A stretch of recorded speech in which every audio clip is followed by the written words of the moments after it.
नमस्कार, मैं हूं अजय और आप देख रहे हैं लाख टके की बात यानी दिन की सभी बड़ी खबरें। और इस वक्त की बड़ी तस्वीर निकलकर लखनऊ से लगातार आ रही है, जहां पर पहुंचे हैं बीजेपी के राष्ट्रीय अध्यक्ष जेपी नड्डा।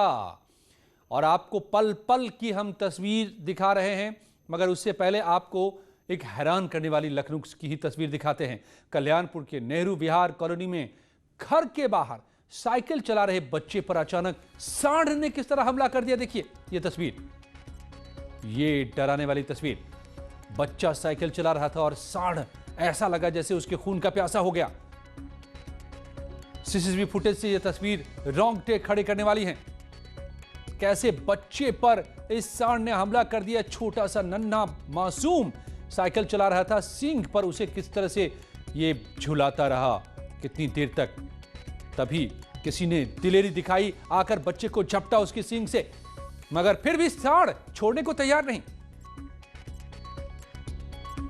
सांड ने बच्चे को सींग पर उठा लिया, फिर उसे इस तरह चारों तरफ झुलाता रहा। छोटा बच्चा, रोंगटे खड़ी करने वाली, सतर्क करने वाली, सावधान करने वाली। किस तरह से आवारा घूमते सांडों से बच के रहिए।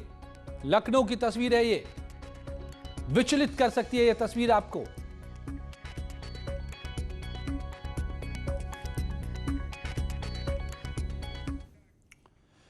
और लखनऊ के 2 दिवसीय दौरे पर पहुंचे पार्टी अध्यक्ष जेपी नड्डा बीजेपी दफ्तर में बैठक ले रहे हैं। सीएम योगी मौजूद हैं, दोनों डिप्टी सीएम मौजूद हैं, प्रदेश अध्यक्ष, प्रदेश प्रभारी राधा मोहन सिंह, बीएल संतोष सहित यूपी के सभी बड़े नेता इस वक्त इस बैठक में मौजूद हैं।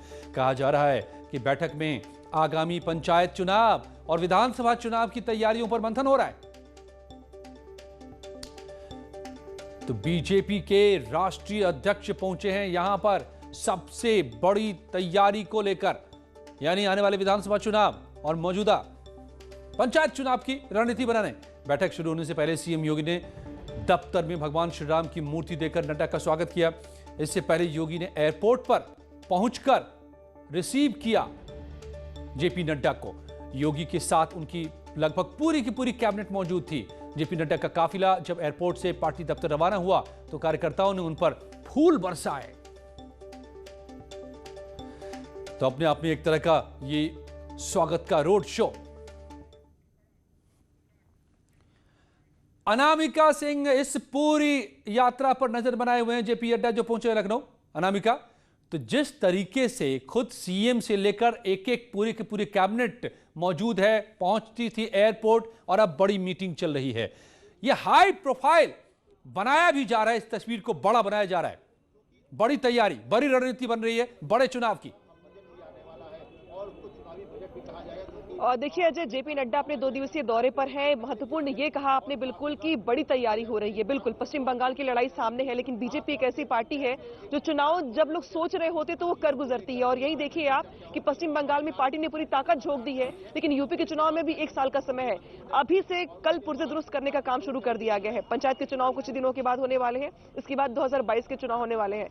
उसके पहले जो आज सबसे बड़ी बैठक चल रही है पार्टी ऑफिस पे, अगली तस्वीर देखिए आप पार्टी ऑफिस की, जहां पे बैठक चल रही है। तमाम मंत्रिमंडल के सदस्य यहां पर मौजूद हैं। और अब तक की आज की अगर बात की जाए पूरे दौरे की जेपी नड्डा के, तो उनका ये सबसे बड़ा बैठक इसलिए भी है क्योंकि इसी के बाद ये माना जा रहा है कि मंत्रिमंडल के विस्तार को लेकर जो तमाम अटकलें हैं उस पर विराम लग जाएगा। और सबसे बड़ी बात ये कि जिन रिस्पॉन्सिबिलिटीज को लेकर आप जिसका जिक्र भी कर रहे थे कि 2022 के चुनाव में रणनीति से बन रही है, तो रणनीति ये भी होगी कि काम कौन कर रहा है, कौन नहीं कर रहा है, किसका विभाग बदला जाना चाहिए, किसका विभाग ठीक है उसके पास वो ठीक ठाक काम कर रहा है। तो ये बहुत सारी बातें हैं ऐसी जो बैठक में सामने आएंगी।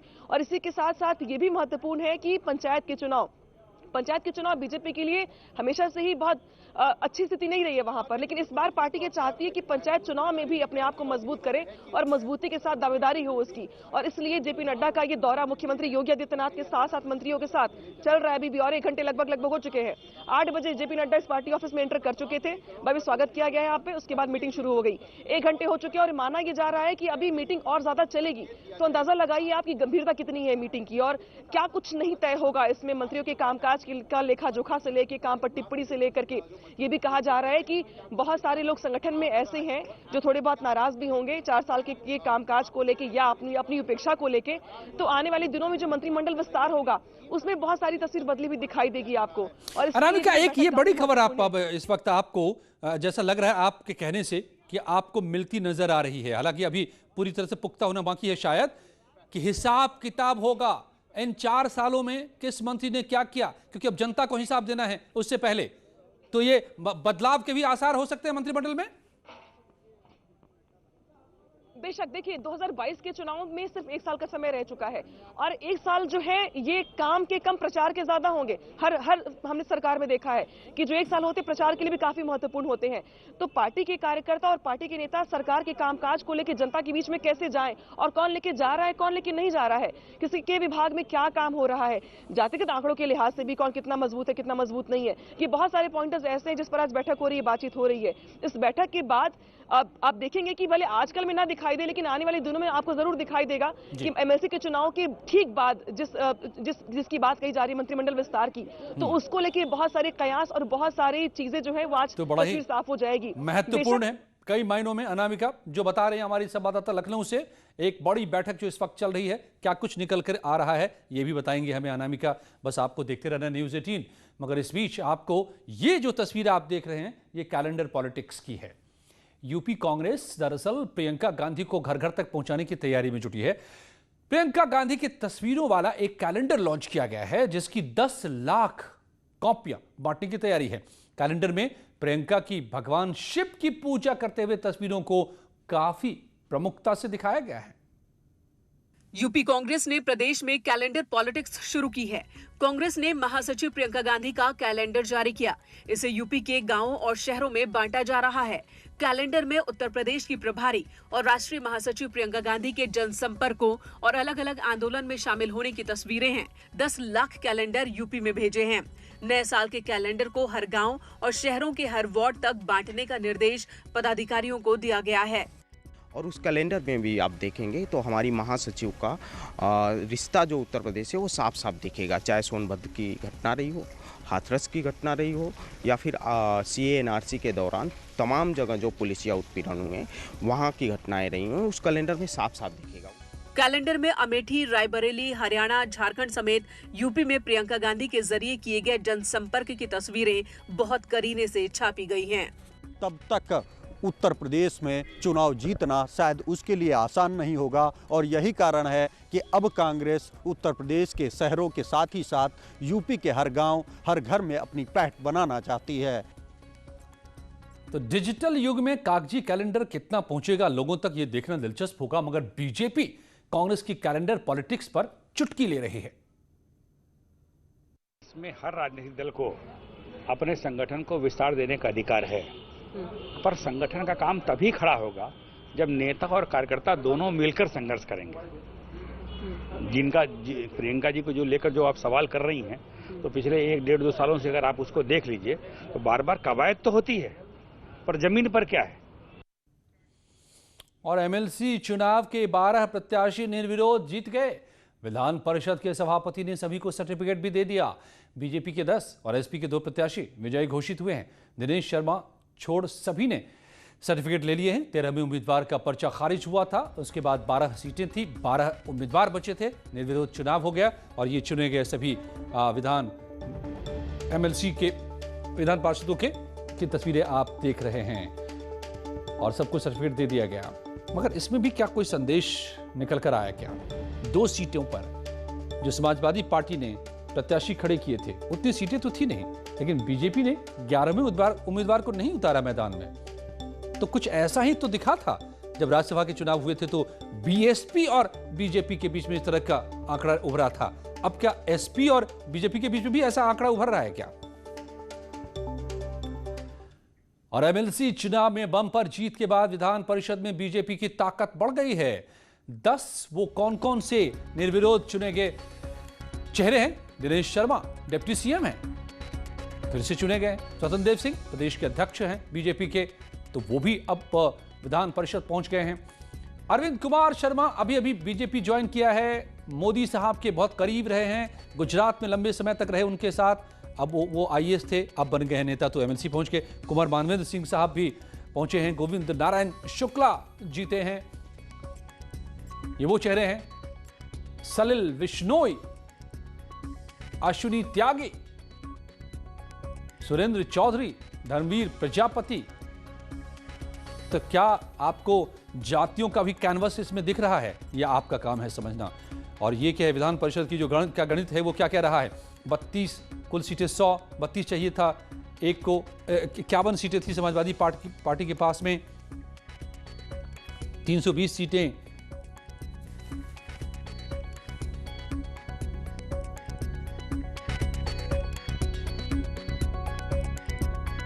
और समाजवादी पार्टी के कौन कौन बने? अहमद हसन और राजेंद्र चौधरी जीते। तो समाजवादी पार्टी के 2 उम्मीदवार निर्विरोध जीते, अहमद हसन और राजेंद्र चौधरी, जिनकी आपने तस्वीर देखी। मगर योगी सरकार ने इस सबके बीच में कोविड को लेकर और उसको मैनेज करने को लेकर के मिसाल कायम की है। यूपी सरकार नंबर 1 बनी है, दूसरे राज्यों के लिए भी एक अपने आप में नजीर। कोरोना रिकवरी रेट 97% पर पहुंच गया है। मौतों की संख्या राष्ट्रीय औसत से काफी कम यूपी में रहा। प्रति 10 लाख में महज 37 मौतें हुई, जबकि राष्ट्रीय औसत है 114, यानी 10 लाख बीमार में 114 लोगों की मौत हुई। मगर यूपी में यह आंकड़ा सिर्फ 34 का रहा। नंबर 1 कोविड मैनेजमेंट में उत्तर प्रदेश। तो कोविड से जंग में नंबर 1 बनकर उभरा है उत्तर प्रदेश।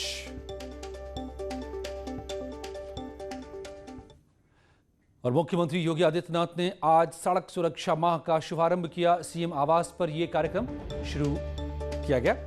इस दौरान सीएम कुछ वाहनों को हरी झंडी दिखाकर उन्होंने रवाना किया। सड़क सुरक्षा सप्ताह यानी कि रोड सेफ्टी वीक 21 जनवरी से शुरू होकर 20 फरवरी तक मनाया जाएगा। मुख्यमंत्री ने परिवहन और गृह विभाग को अन्य विभागों के साथ समन्वय स्थापित करने के बाद 1 महीने का ये पूरा विशेष अभियान चलाने के लिए निर्देश दिए हैं। इस दौरान मुख्यमंत्री योगी आदित्यनाथ यूपी के लोगों को सड़क सुरक्षा और सुविधा से जुड़ी करीब 56 करोड़ रुपए की परियोजनाओं की सौगात भी दी। अपनी जिम्मेदारियों का ईमानदारी पूर्वक निर्वहन करते हुए अगले 1 माह तक के लिए जिन जिन कार्यक्रमों को, जिन विभागों को संपन्न करना है, उन सभी कार्यक्रमों को सफलतापूर्वक लागू करने में अपना योगदान देंगे ही। 1 माह यानी 20 फरवरी को जब यह कार्यक्रम संपन्न होगा, इसके बाद फिर अलग अलग विभागों की समीक्षा और किन विभागों ने इस दिशा में कैसा प्रयास किया है, जिससे सड़क सुरक्षा के नियमों का पालन करते हुए हम लोग प्रत्येक नागरिक की जो अमूल्य जान है उसको बचाने में हम लोगों को निर्णायक सफलता प्राप्त हो पाएगी। इस दृष्टि से इसकी समीक्षा इसके उपरांत भी हम विभाग से एक साथ करेंगे और उस समय इस बात को देखेंगे कि किस विभाग के जिम्मे कौन सा कार्य था, उन्होंने कितनी सफलतापूर्वक इस कार्यक्रम को आगे बढ़ाया। लौटते हैं खुशी पलों में दिन की और बड़ी खबरों के साथ।